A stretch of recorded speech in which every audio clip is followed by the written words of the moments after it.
Exam तुम्हारी intelligence test नहीं करता। वो टेस्ट करता है कि प्रेशर में तुम्हारा दिमाग तुम्हारा साथ देता है या तुम्हें छोड़ देता है। अगर तुम एग्जाम के आखिरी दिनों में पढ़ते पढ़ते अचानक रुक जाते हो और दिमाग के अंदर से एक आवाज आती है, अब क्या होगा, तो यहीं एक पल ठहर जाओ।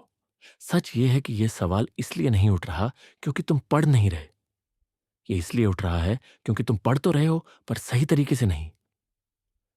और अगर यह सुनकर थोड़ा असहज महसूस हुआ तो वह भी सामान्य है, क्योंकि जो बात तुम खुद से छुपा रहे थे वही अब सामने खड़ी है। तुम मेहनत कर रहे हो, घंटों दे रहे हो, फिर भी अंदर से भरोसा नहीं बन रहा।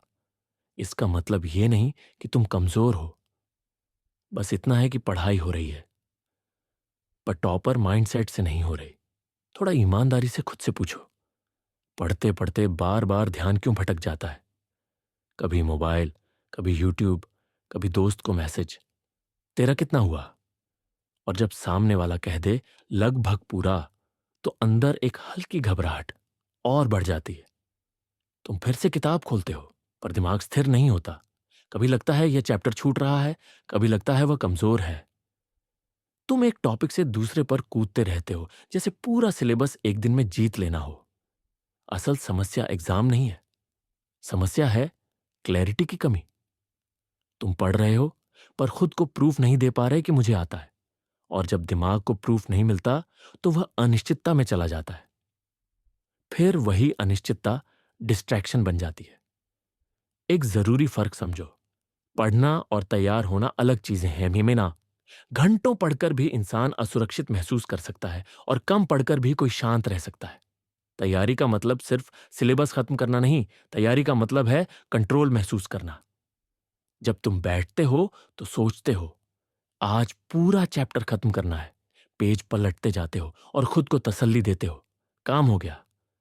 फिर थकान आती है, फोकस गिरता है और दिमाग कहता है एक वीडियो देख लेते हैं। दिन के अंत में वही लाइन आती है, कल ज्यादा पढ़ूंगा। और वे कल अक्सर आता नहीं। टॉपर यहां अलग सोचता है। वह चैप्टर खत्म करने पर नहीं, अपनी गलतियों को पकड़ने पर ध्यान देता है।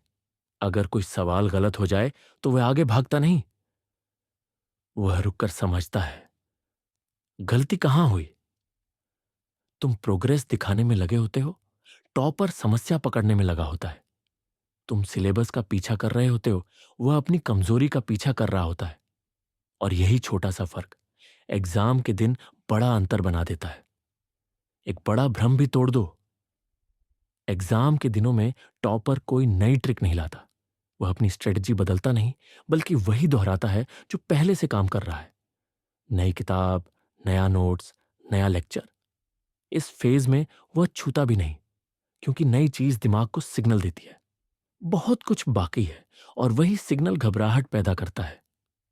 टॉपर अक्सर पढ़ते पढ़ते किताब बंद कर देता है और खुद से सवाल पूछता है। याद नहीं आया तो खुद को दोष नहीं देता, बस एक छोटा निशान लगा देता है, यहां काम बाकी है। उसके लिए गलती हार नहीं, बल्कि सुधार का मौका होती है। एक और चीज जो कम लोग समझते हैं, रूटीन की ताकत। लगभग एक ही जगह, एक ही समय, एक जैसा माहौल। दिमाग उस जगह को सेफ्टी से जोड़ लेता है। जहां सेफ्टी होती है वहां पैनिक ज्यादा देर टिकता नहीं। सच यह है, टॉपर तुमसे ज्यादा बुद्धिमान पैदा नहीं होता, वह बस ज्यादा डिसाइडेड होता है। उसे साफ पता होता है क्या करना है, और उससे भी ज्यादा साफ क्या नहीं करना है। जब तुम डिसाइड नहीं होते, हर नोटिफिकेशन जरूरी लगता है, हर वीडियो उपयोगी लगता है, हर सलाह प्रासंगिक लगती है। तुम सोचते हो तुम डिस्ट्रैक्ट हो, असल में तुम बस डिसाइड नहीं हो। याद रखो, एग्जाम में जीत इंटेलिजेंस से कम और डिसीजन से ज्यादा मिलती है। जब तुम निर्णय ले लेते हो, डिस्ट्रैक्शन अपने आप कमजोर हो जाता है। अब एक गहरी सांस लो, थोड़ी देर के लिए रिजल्ट को साइड में रख दो। मार्क्स, लोगों की राय, भविष्य, यह सब कभी तुम्हारे कंट्रोल में था ही नहीं। तुम्हारे हाथ में सिर्फ यह पल है और यह काम जो अभी कर सकते हो। जब ध्यान रिजल्ट से हटकर प्रोसेस पर आता है, मन शांत होने लगता है। बिना घबराहट, बिना जल्दबाजी, जब तुम अपना कर्तव्य निभाते हो तो चीजें अपने आप बहने लगती हैं। पैनिक तुम्हारा दुश्मन नहीं है, वह सिर्फ संकेत है कि दिशा साफ नहीं है। एग्जाम तुम्हें तोड़ने नहीं आता, वह तुम्हें सिखाने आता है कि दबाव में भी स्थिर कैसे रहा जाता है। ऐसी ही स्पष्ट और शक्तिशाली सोच के लिए हमारे चैनल को सब्सक्राइब करें और अपनी चेतना को हर दिन एक नया स्तर दें।